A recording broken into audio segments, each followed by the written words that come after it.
धन्यवाद. मी आता महेश विजापूरकर साहेबांना सांगेन की 2 शब्द बोलावे.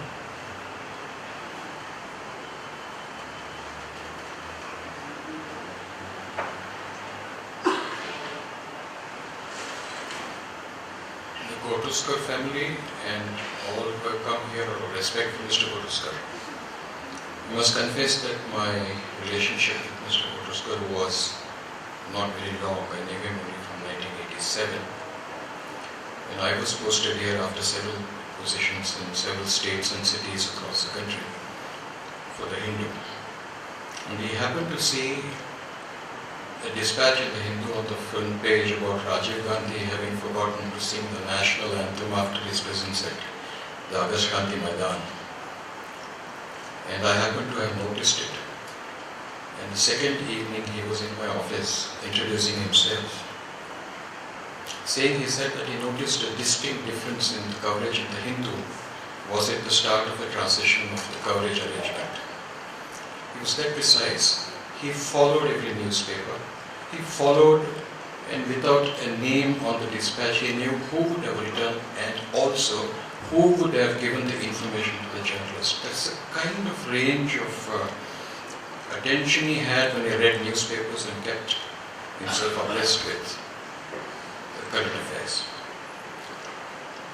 Over a period of time, we began to have longer chats, and I realized that if I wanted to know, because I needed always to go to a new place, new state, learn about that place and write with certain presumption of having been very well informed. That's the risk a newspaper man has to take.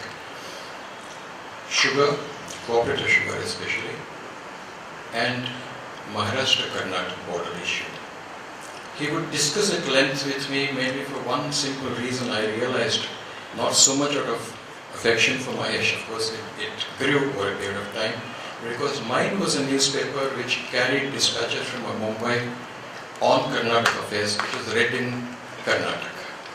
You see, that's the kind of what you call a focus that he developed on issues.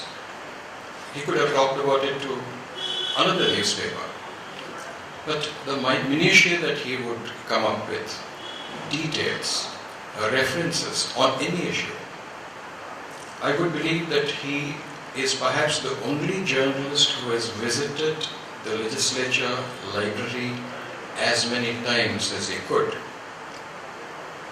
Because if he wanted to say what was said in a particular session, in a particular context, it had to be said by him only after he read the minutes of the legislature. The records had to be seen.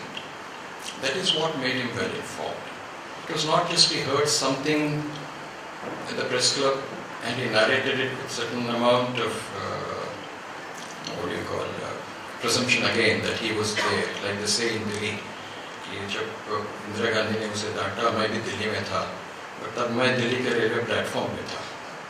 But this Mr. Gotthoskar's habit was that he will not speak a word if he did not know about it. And there have been occasions when it so happened that he would get a phone call from me, like in those days, if you wanted to have a quotation from somebody for a news item, you either rang up Pramod Navarkar or you rang up Mahesh, but what we call padding your dispatches and making it impressive. If you wanted a reference, you called Mr. Gothoskar. If he could not explain, if he did not find himself fully familiar, he would say, give me 10 minutes. He would return the call and say, keep your phone free between 9 and 9:15 tonight. So and so, an under-secretary retired from the government will telephone you and explain it. And this is the kind of help he gave journalists, not when they were just emerging in Mumbai, but even for those like us, who thought we have already made our mark. But to confess honestly, many of us are what we are in journalism. I hope I'm speaking for others as well, because of the information support we got from Mr. Gothoskar. He always looked for the odd but relevant thing, this past unseen by many journalists. He was a journalist, he was with the Sagar Sangh, he was an economist, he was a consultant to many companies, and he was a lobbyist. This is the later part of his life. When he lobbied for certain public causes. The last thing I think he was trying very hard to impress was that why is it that the committee which is negotiating or is supposed to be taking stands vis-a-vis Maharashtra on the border issue, Karnataka, Maharashtra, should be headed by ND Patil, and why should it not be co-equal with Karnataka's by having Maharashtra's chief minister heading that committee? So if he wrote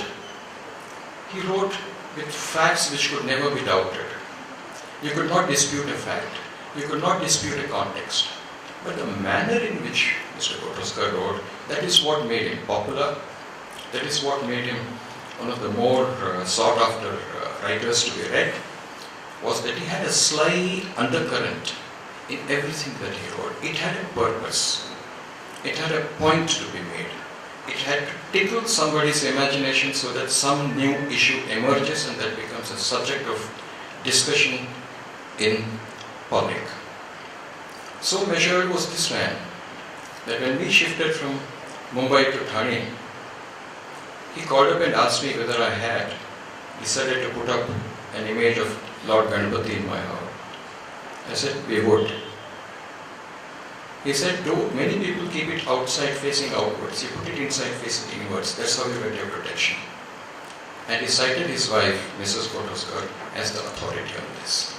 To make sure that we had complied, he visited me with Mrs. Gothoskar, looked up at the door, and thereafter he had his glass of water. That's not where he stopped. There are any instances that I felt that I must give up. I had a bout of illness. I'm so young compared to him. But on 3 occasions he visited me in Thane, making time.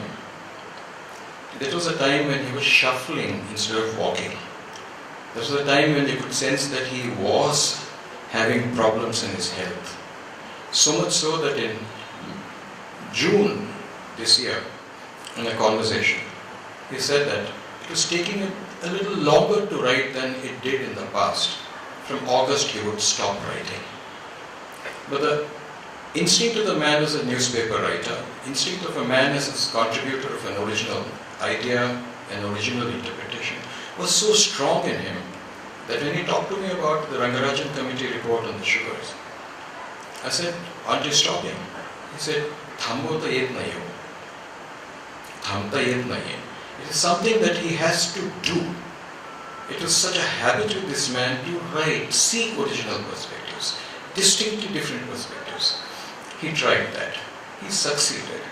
If today there are politicians who wanted to understand about their own constituencies, there are people who understood when he was a consultant on delimitation to many of this. If politicians wanted to know what are the issues relevant to their own constituencies, they had to discuss it with Mr. Gothoskar in Mumbai. Imagine somebody in Nagpur wanting to discuss issues about Nagpur with him. I mean, the range of his information. He always wanted to have an original. He went to the source. He did not go by hearsay. If in today's context I can describe Mr. Gothoskar about journalism, he was a Roman amongst us plebeians. He stood tall. He never made an issue, never made a show of it. What he did was seen in his writing. He never went around bandishing himself as the man who's a repository of all information. That he knew when you read him. But I can also emphasize that Mr. Gotthoskar's information wealth was so huge that he barely wrote 10% of it. If he only had written more, if he only had decided to write a little more, perhaps there would have been many sweating brows in Maharashtra's politics. Precise in his Marathi as he was also a very good draftsman in English. Many people thought that he was limited to Marathi. He was not. The old school education which gave him access to English was so good, it would shame many a writer today. On a couple of occasions on his consultancy, he had a small doubt about the usage of an expression or a word. He would call up and say, please be home at 1 o'clock. I'm sending you an email. He would call up at 1:15. I wanted to check this particular expression, no more. But don't come out with your opinion till you read the entire 6-page text. You'll get the full context. That was the manner in which he waded into anything. If you touched every aspect, then you knew what the core was. He just didn't want me to read a paragraph. This happened on a couple of occasions. And I'm blessed that he trusted us. And every journalist here in Mumbai, many politicians, and many a reader who benefited from what he wrote in papers, should stand up today, mourn him, and when people like us, who developed family connections, mourn him today, I can well understand how the Gothoskar family would be feeling 11 days after he passed away. So meticulous. On his way back, when my office was in Churchgate, he would drop in. After a few pleasantries, he would take out probably a bus ticket, a railway ticket, and note down on the back of it, the number of items he had to buy after getting off at the other station, buy them and take a taxi to Sion. Whatever. I would say, why are you doing that? Nayo, sakali mala breakfast bhegi hai. And that was the way he would humorously pass on many a family event. Today, I stand here, joining the Gothoskar family and his other friends in mourning him. May God give you the family the strength.